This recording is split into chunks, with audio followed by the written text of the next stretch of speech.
Le service départemental d'archéologie de l'Oise, qui a été créé en 2006, travaille pour le compte du conseil départemental sur tout le territoire du département. Il réalise des diagnostics et des fouilles.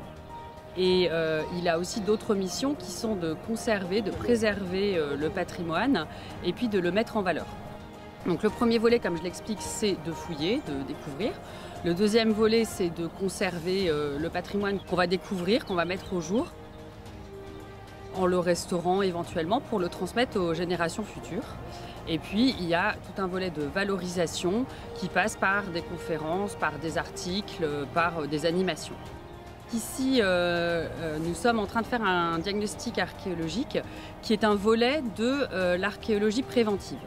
Alors l'archéologie d'abord ne concerne que les périodes où l'homme a existé. Donc on ne fait pas de géologie, de paléontologie, tout ça ce sont d'autres sciences. Par contre ça commence à partir de l'apparition de l'homme pendant la préhistoire jusqu'à nos jours. Et l'archéologie préventive concerne en fait les recherches que l'on fait lorsqu'il y a un aménagement. L'aménagement peut détruire des vestiges et il convient de vérifier si ça va être le cas et du coup de préserver ces vestiges. Ce qui signifie qu'il n'y a pas d'archéologie avant tous les aménagements, puisque certains ne sont pas destructeurs. Cela dépend de là où ils se situent et puis de leur ampleur. Ensuite, il y a deux volets différents, c'est-à-dire qu'il y a d'abord le diagnostic qui permet de voir s'il y a quelque chose.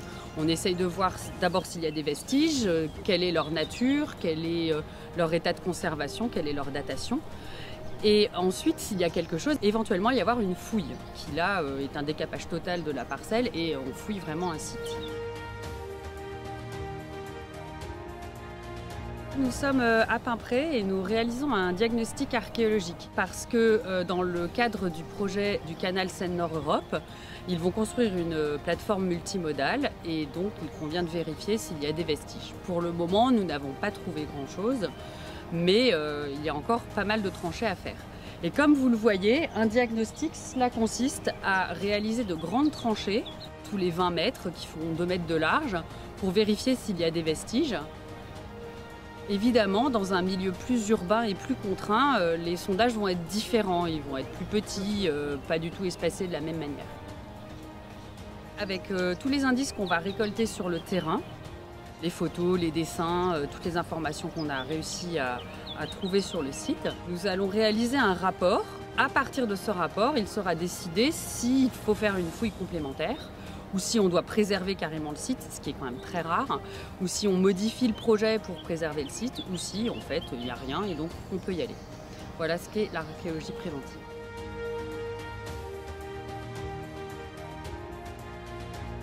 Ces vidéos prises au drone montrent une opération de diagnostic archéologique en cours. Celle-ci s'est déroulée du 26 septembre au 6 novembre 2019 en amont des travaux d'extension du parc Alata 2 à Verneuil-en-Alate. La ZAC, riche en vestiges archéologiques, a livré des aménagements gaulois dont des fossés monumentaux renfermant lances et épées en fer brisées et pliées volontairement. Sur les images, nous voyons la réalisation des tranchées, creusées à l'aide d'une pelle mécanique. Ces tranchées parallèles permettent de se faire une idée de la concentration des vestiges avant la réalisation d'une éventuelle fouille. En plus des tranchées, ce que l'on nomme des fenêtres, c'est-à-dire des élargissements des ouvertures, ont permis d'étendre les recherches afin de comprendre la structuration des vestiges. Les archéologues se trouvant devant la pelle mécanique observent les traces laissées dans le sol par nos ancêtres. Ainsi, les taches de couleur ou des changements de texture de la terre sont identifiés par les archéologues, puis ils sont fouillés partiellement à la main ou grâce à la pelle mécanique. Un topographe est présent sur le chantier pour relever toutes les découvertes et les restituer sur un plan. Ce diagnostic a quant à lui été très positif et a justifié que les services de l'État, la DRAC des Hauts-de-France, prescrivent une fouille complémentaire sur certaines zones où les fossés et les structures sont particulièrement concentrés.